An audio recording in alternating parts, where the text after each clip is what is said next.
Hey everybody.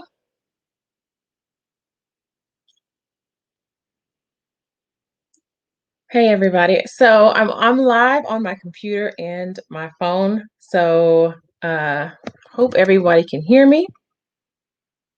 I'm just gonna make sure if y'all hop on, can you let me know what platform or what group you are on? Let me open up my comments. Okay,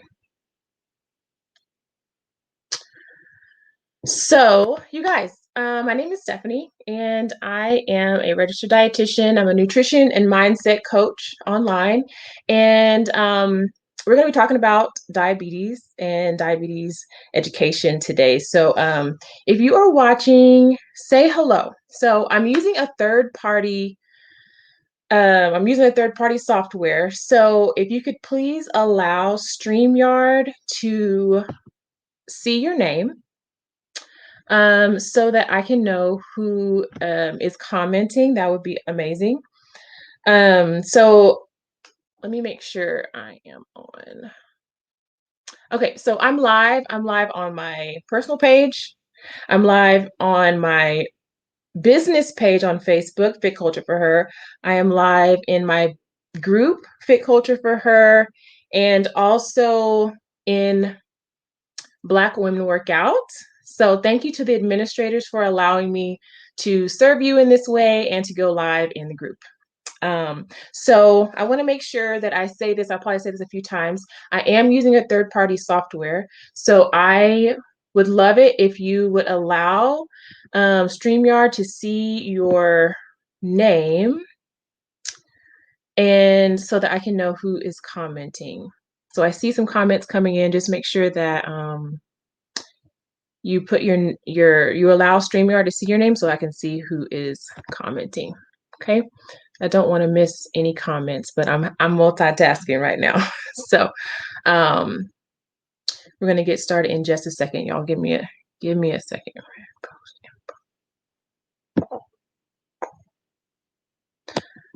All right. Oh, okay. Okay. All right. So we're gonna get started. I have notes, y'all, because that's just the type of person I am. So if you see me looking down, it's because I'm looking at my notes. But I am a registered dietitian. I'm a personal trainer. I've been a clinical dietitian for probably, I don't know, since 2007. And I want, this is what has spurred this conversation. So I'm restarting my health coaching business and I'm talking to some ideal clients and we've been just talking about their health journey. And what I'm finding is that a lot of people who are my age, I'm 37 years old, who are having hypertension, they're pre-diabetic. So we're talking about our health journey. We're talking about weight loss and fat loss, but there's also some comorbidities there. And so I really wanted to address this. I pretty much never go live on my personal page. But I thought this was really important. It's a really important topic. So if you are hopping on, please allow StreamYard to see your name so that I can address you properly. Otherwise, it just says Facebook user. So go through the process. It should have a link in the description and you allow StreamYard to see your name so that I can see who's posting. So yeah, somebody just asked, how do you allow StreamYard to say my name? So in the post, there should be a link. If there's not, y'all let me know. I see Clem, Miss Natalie's, I guess, mom. Thank you for watching. Like I said, I have notes, so y'all just bear with me, okay? So I have been doing some talking to some potential clients, and the topic of diabetes has come up. So I wanted to make sure that we're all educated, especially a lot of my clients are African American women, and I think it's really important that we understand our health risk and know how to manage our health outcomes. So get a pencil and a piece of paper, okay? Because this is going to be noteworthy for sure. So get out a pencil, piece of paper, get out your phone and take some notes, okay? So this is not meant to be personal advice. It's not meant to be personal advice. I am a registered dietitian. I'm a licensed dietitian in the state of Texas. I am not a physician and I am not a certified diabetes educator. So what I'll be talking about is kind of explaining the diabetic disease process, and I will not be talking about medication. That is outside of the scope of my profession. So I will be talking about information. And so if you need personalized medical advice, please speak to your physician or attending nurse. Okay. Um, so, all right. So this topic, as I was going through, y'all, this has so much information, and I'm doing two parts, right? So I'm doing today's part one, and I'll let you know when part two is, because there was so much information in here, and I wanted to make sure that I covered everything. So can you guys tell me, what is diabetes? What is your understanding of what diabetes is? Let me know in the comments. There is, but it didn't pull up when I click on it. Okay, so Whitney got it. Hi, Whitney.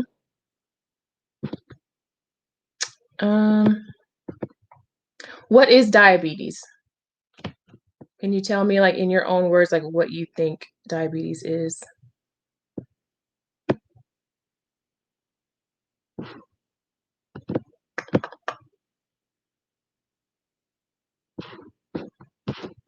Y'all let me know in the comments. All right, if you're not able to pull up StreamYard, I'll have to fix that for next time. That's a bummer. All right, so I won't be able to see your name, but that's okay. So Marva, irregular blood glucose levels. Yes. Right, so it's when, well, let me let some other people answer. What do you guys think that diabetes is? If you jump on, say hello.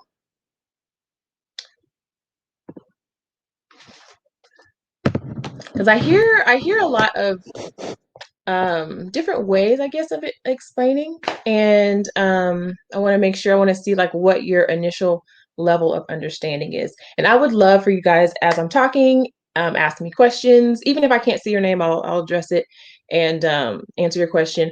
But ask me questions. Hi, Cortland. Thank you for using StreamYard and for allowing it to see your name. See you. So what is diabetes? Anybody else have any guesses or have a thought about what is diabetes? I feel like a lot of people know. Hi, Jade. A lot of people talk about sugar, right? And we're going to kind of talk about and like break that down. What is sugar and what is a carbohydrate and things like that. So what is diabetes? So as you guys are typing, I am going to continue. So here's the outline for today. Like I said, we're going to split this up into two different talks because this is a lot of information and I didn't want to overwhelm you. So today we're going to be talking about what is a carbohydrate. We're going to be talking about what is diabetes and what's the difference between type 1 and type 2 diabetes.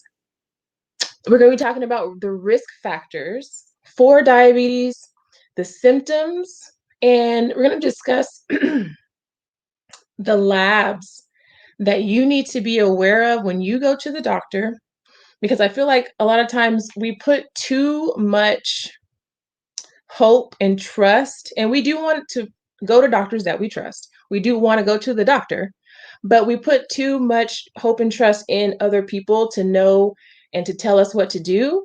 And we need to know what our levels are for us. You don't have to have like a medical degree, but you need to know the general labs that involve your health so that you can ask appropriate questions. Okay, so we'll get to that.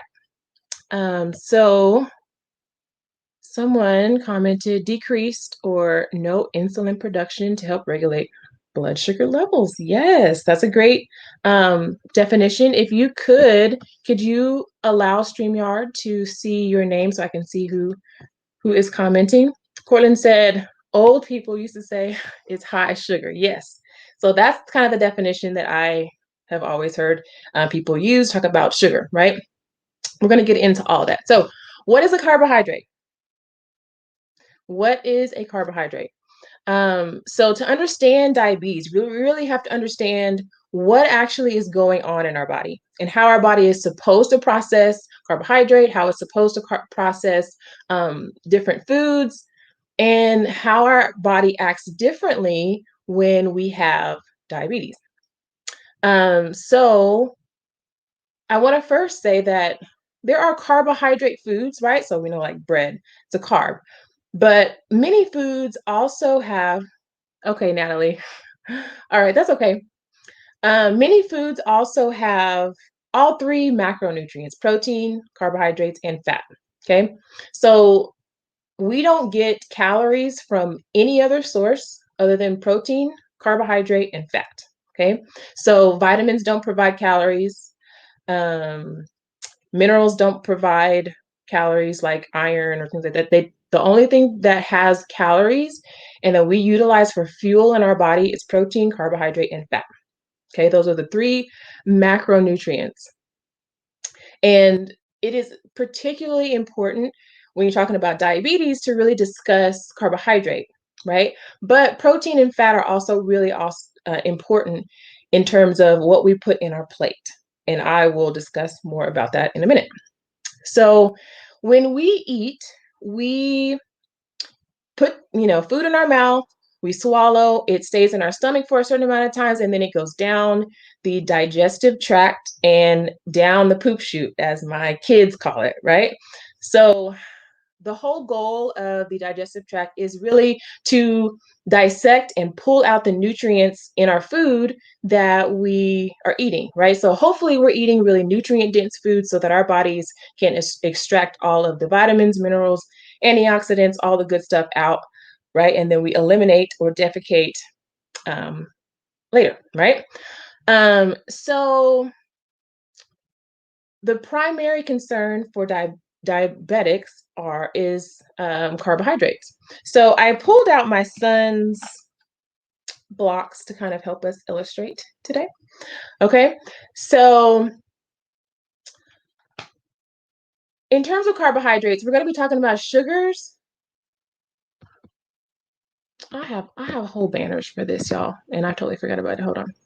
Okay, so we're going to be talking about sugars, starches, and fiber. Okay, sugars, starches, and fiber. So sugars are simple sugar. They are the fruit, the fruit juice, the desserts, the cookies, the candy, the soda, the things that we typically think about when we think about carbohydrates, right? And so these sugars are in our foods, and they are just single sugars, just like this. They're individual, okay? And so when we eat these simple sugars, our body can process them really easily, okay? So we eat these sugars and they go in the bloodstream and they're easily taken into the bloodstream, okay? So again, that is your fruit juice, your table sugars, your added sugar, things that have added sugar in them. Okay, and then you go into your starches. And starches are linked together. So it's the exact same molecule, right? It's simple sugars all linked together in bonds. I loved chemistry, so yeah, that's where this came from, okay?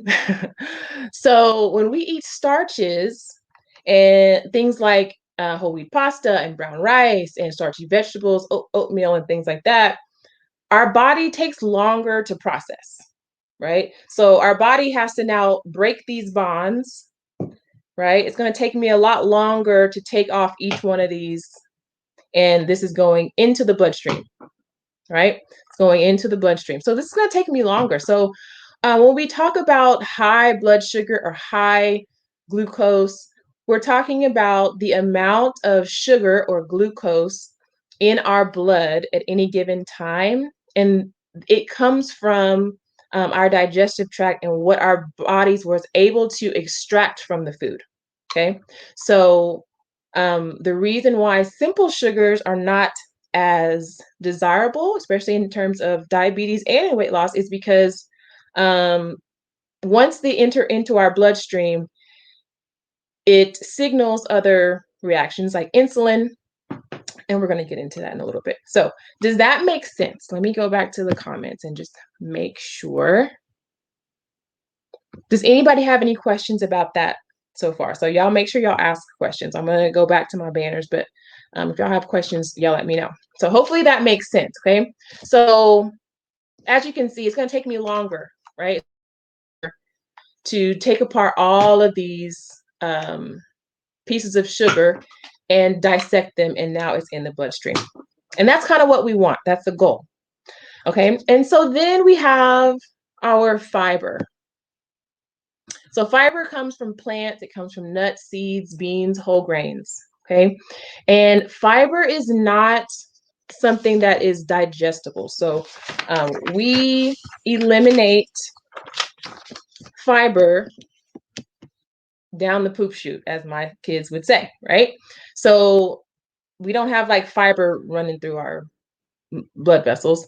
So fiber helps us in multiple ways. Fiber helps because the sugar or the starches that are in our food, since our body can't break down the fiber, it kind of like acts as a barrier, and it's a little harder for our body to get to the carbohydrates in our blood, and it slows it down. It slows down the process of breaking down those carbohydrates, which is a good thing because now our body is slowly processing fiber and our carbohydrates, and it takes us longer to digest that food, which helps us to be full longer. And it helps to prevent blood sugar or blood glucose spikes. Okay. Got one comment. All right. So we can't break down fiber. Okay. And so this is helpful because it helps us slowly release our carbohydrates into the bloodstream. So I want to really impress upon you this one fact, and y'all can ask any questions while I'm talking. If you have diabetes, even if you're at risk for diabetes, it doesn't mean that you should not have any carbohydrates. And I feel like that's a really common misconception, that if you're diabetic or if you're pre-diabetic, that you should not have carbohydrates. And that is incorrect.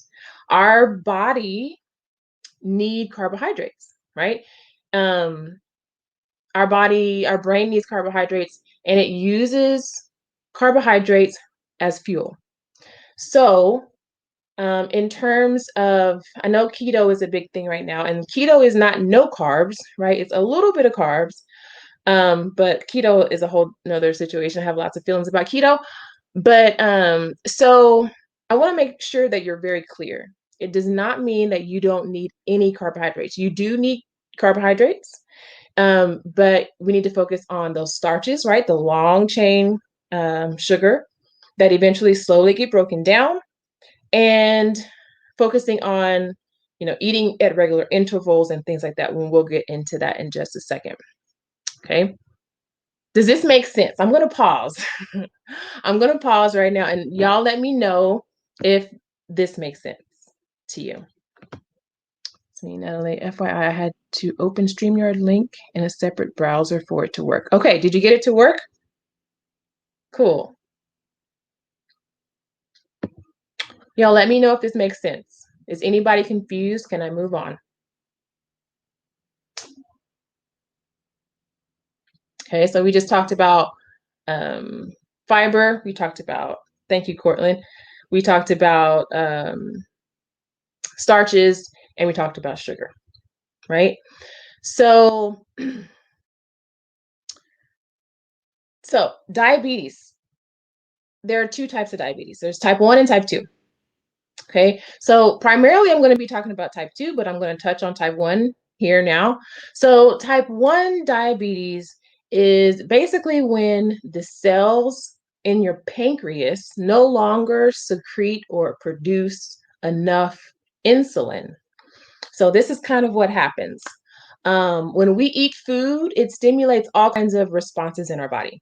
And our pancreas is signaled to release insulin whenever we eat something that has carbohydrate.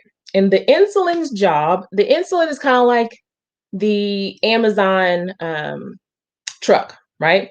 Its job is to pick up the package and deliver that glucose to your cells via your bloodstream, right? So whenever our cells in the pancreas are not producing enough insulin, we're eating food and that blood sugar has been, or the glucose has entered into the bloodstream, but now there's no vehicle, there's no way for the blood sugar to get inside the cell because it needs insulin to enter the cell, right? The insulin goes and delivers the blood sugar, the glucose to your cells. Okay. And so that's a problem because you're going to eat again and it just builds up in your blood and can cause issues, right? So type 2 diabetes is your pancreas is fine. It's secreting out the insulin. However, in type 2 diabetes, the cells themselves, your tissues of your body, are not receiving the package, right? They're not home, right? Does that make sense? I hope that analogy makes sense. I'm like my mom, and I use a lot of analogies, and sometimes they make sense, sometimes they don't. I think that makes sense. Y'all let me know. But in type 2 diabetes, you have enough insulin most of the time, in the beginning anyway, and you eat carbohydrates, trying to deliver the glucose to the cells, but is unable to. Okay, nobody's home. And so again, the sugar or the glucose builds up in your body, in your bloodstream. Okay. So, and this leads to, I'm going to read this because I didn't want to forget any of these. This can lead to kidney damage. It can lead to glaucoma, to poor blood circulation and amputations, to increased risk for stroke. So you are about 4 times higher to have a stroke if you have diabetes. Okay. It raises your risk for infections. It increases your risk for hypertension. Um, it can cause gastroparesis, which is where your stomach actually doesn't empty correctly. It's slow. So our bodies, our gastrointestinal tract, it's called peristalsis, and it's moving the food down, right? And when you have uncontrolled diabetes, your gastroparesis can set in where your body isn't emptying, your stomach isn't emptying.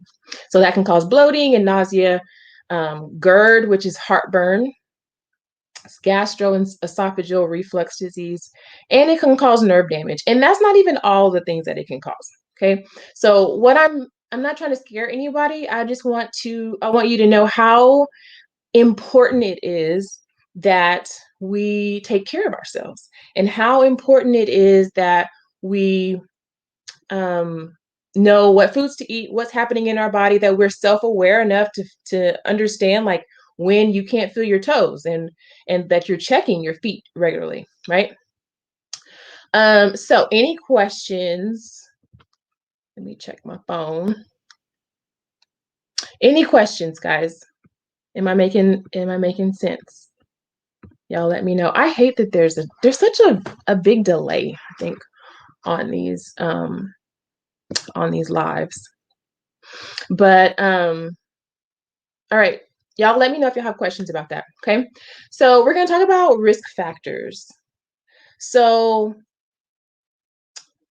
some risk factors you really just can't change, right? So your family history.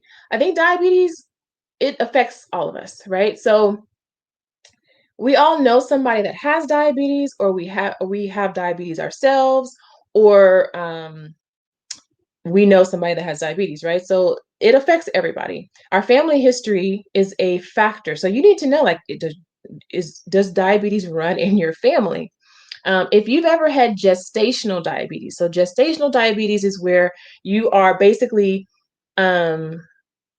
This is no questions, good information, and analogies. Great. I'm glad that makes sense. So gestational diabetes is when you are hyperglycemic, which is you're running high blood sugars while you're pregnant. So that's an indication that you're at high risk to have diabetes permanently. Okay. If your doctor has told you that you're pre-diabetic, obviously that's a risk for diabetes.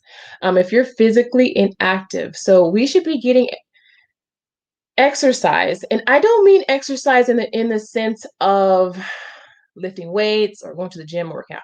We need to be physically active. We need to be taking walks. I know we're in COVID and it's we're at working from home, but like, every hour, every couple of hours, we need to be getting up, moving around, and taking walks, and then getting in some exercises, whatever that you like to do. You could even garden. You can wash your car. You can go play tennis. Like do something fun.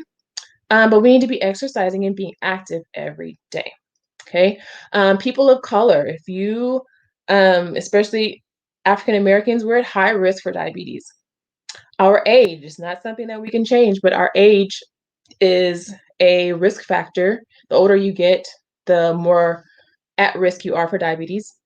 And then your BMI, or if you are overweight, that's puts you at higher risk for diabetes.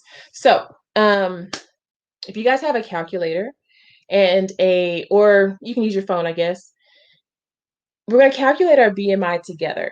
Okay. So I want to just say this as well. So BMI is a ratio of your height to your weight, right? So ratio of your height and your weight. And it is just one of the factors that that you look at in terms of risk factors. Just because you have a high BMI does not necessarily mean that you're even over fat, because if you have a lot of muscle, BMI is not really as accurate. Okay.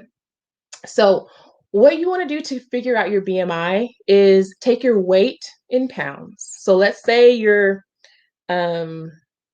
200 pounds, I don't know, 200 pounds divided by your height in inches, times 703. Okay. I'm gonna see if I can pull up my calculator. So it's your weight in pounds. So we're gonna use just an arbitrary number of 200. Now your your height in inches. So if you're 5 feet, that means you're 60 inches, right? If you're 5'1", that means you're 61 inches, and so on. So I'm going to use my height. I'm 68 inches, or I'm 5'8". Okay. So I'm going to divide that by 58. Sorry, I'm going to divide it by 68 because it's 68 inches. Okay. And then I'm going to divide it again by 68 inches. And then you multiply it by 703 equals, right? And so if you were 200 pounds, you are 68 inches tall, or 5'8", you have a BMI of 30.4. Okay. So let me know if that, I'm gonna try to put it up on here really quickly. There it is. So your weight in pounds, you divide that by your height in inches. Then you divide it by your height in inches again, and then multiply it by 703.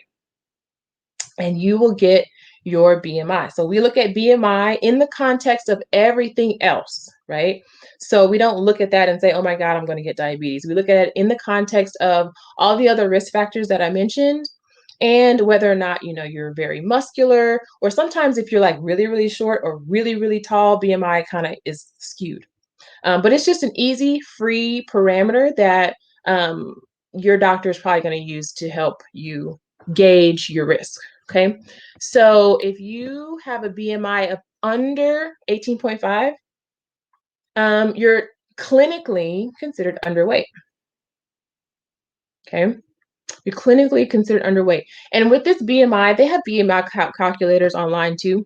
You can just, Google BMI calculator, and it's going to ask you your height and your weight, and it'll do that calculation for you. So if you have a BMI, you did that calculation, and it's between 18.5 and 24.9, then that is a normal BMI. It's considered normal. Okay.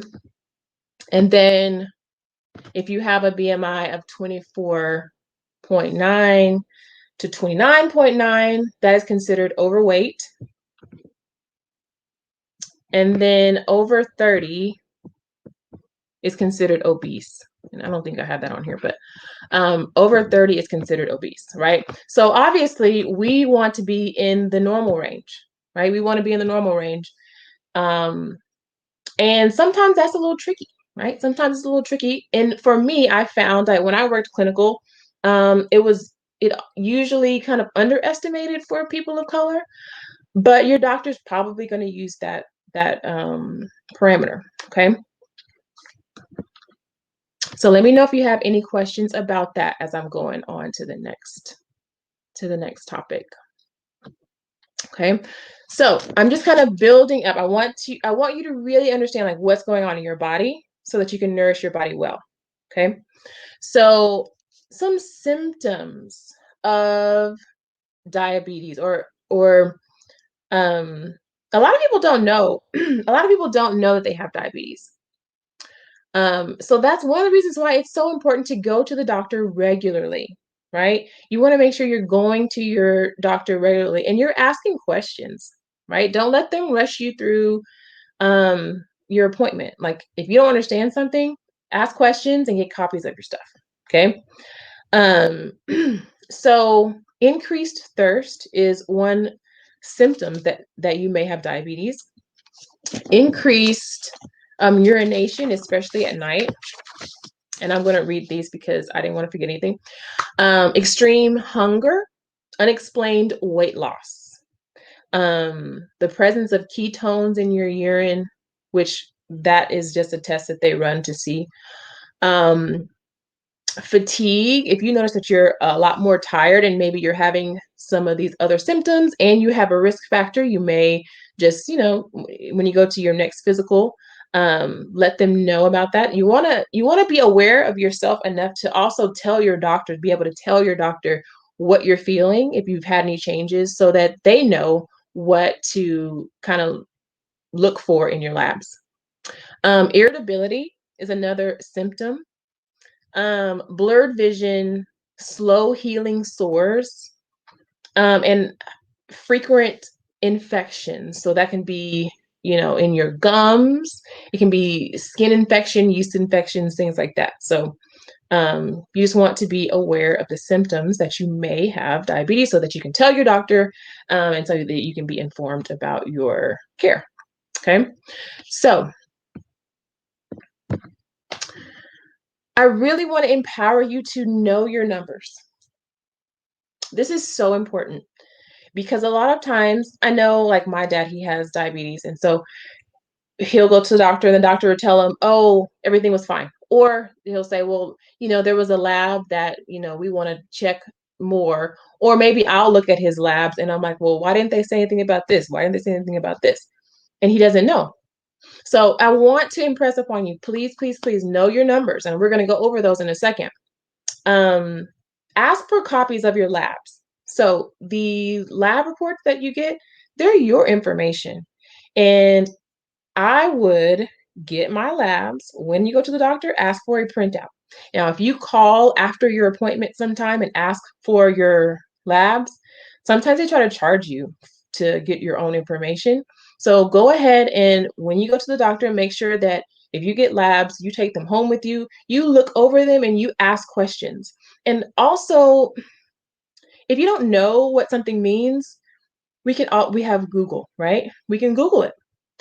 Or ask your healthcare provider, right? Ask your healthcare provider and ask questions. So don't have a fixed mindset. Don't think like, oh, well, I don't know what's going on, so I'm just going to be in denial, or I'm just going to, you know, just say I don't know and never try to figure it out. This is your life, and this is really important. Okay, so we're going to talk about one of the tests that they take when assessing your blood sugar management, like how well you're either managing your diabetes, or if you're at risk for diabetes, or if you already have full-blown diabetes, is on the lab sheet, it will say glucose. Okay, so you're not going to see anything that says sugar on the lab, on your labs. Okay, so that's why I put the technical term glucose, because you won't see sugar on there. And they will take this lab. It's usually in conjunction with a whole bunch of other labs, and it needs to be between 70 and 99. Okay, so that is what is considered normal. All right. So your doctor should, right? If it's really high, your doctor should say, okay, we need to take a closer look at this, right? If your A1c level, so, and you guys ask questions. If I'm saying a word that you don't know, ask me. Okay. So this is hemoglobin A1c, is usually abbreviated A1c. And if your level is higher than 6.5 and you've never been diagnosed with diabetes, it could indicate that you have diabetes. Okay? And typically they don't take this lab unless your glucose has been high, right? So another test that they may take is an oral glucose tolerance test. And Natalie, if you're on, you can tell me whether or not I'm right about what I'm about to say. Is a lot of times they take that when you're pregnant, because I know I've taken that twice, and you drink this solution and they wait like a couple of hours and they'll tell you if it should be under 200. And I think the oral glucose tolerance test is used then, and otherwise is used pretty infrequently. Not all labs show this level. Yeah, so if you are, if they're taking, is it a BMP, Natalie?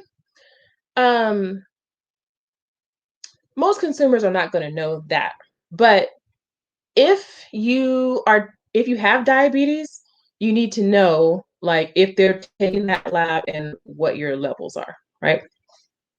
So those are 3 tests that they can take to test for diabetes or see if you're at risk. So your glucose level, your hemoglobin A1c, and your oral glucose tolerance test. Yes, I'm not familiar with that one. Yeah. So those are the 3 labs that you need to know for sure, Of course, there are others, but we're just going to focus on those for today. Okay. Um, and one of the reasons why, obviously, I've said this multiple times, that I want you guys to kind of know the process and know, like, okay, what am I looking for here? How am I supposed to be feeling? What are my symptoms? What are my risk factors? Is because nobody's going to take care of us like us. You may see a doctor, I don't know, once a month. Even if you saw a doctor once a week, they're not with you every day, right? So we have to know what symptoms to look for in our own body. Okay, so we touched on carbohydrates today. If you have questions about that, please let me know. Like I said, I'm going to break this up into two sessions. Okay, and so I'm going to end the session for today. Part 2, we're going to be talking about key concepts about the diabetic diet, reading nutrition labels, counting carbohydrates, putting your meals together, signs and symptoms of high and low blood sugar, prevention, and also mindset. So the mindset part, you may be wondering, like, what does mindset have to do with diabetes? Well, I think a lot of people sometimes are in denial about their diagnosis, and or they may feel like, well, I don't understand this, so I'm just going to pretend like it doesn't exist, right? So I really want to kind of dig into that a little bit more. So those are the things that we're going to be talking about on part 2, because I didn't want this video to be super duper long, because I have a lot of other information. But I just want to thank you for watching. If you have made it to this far, I appreciate you for watching. And I'm actually offering free consultations, right? So if you are interested in a free consultation, There will not be a pitch. I'm not going to say, hey, here is a free consultation and try to sell you something. This is not a sales call at all. I want to help and I want to offer people information. So if you are interested in a free consultation, I am a registered dietitian. So that what that means is I have a license. It means that I've gone to school for nutrition, and it also means that I have to abide by ethical practices and all that good stuff. So if you're interested in that, or you or anyone that you know is interested, you can DM me and just send me a message, send me your email, and I can send you a link so you can schedule a consultation. And you can kind of tell me what you're dealing with and kind of go over your health journey, and I'll help you out with any tips or tricks that I can think of to help you out. So again, part two, we're going to go over more diabetes management, and the part two is probably going to be in my group. So I have a group called, let me pull it up.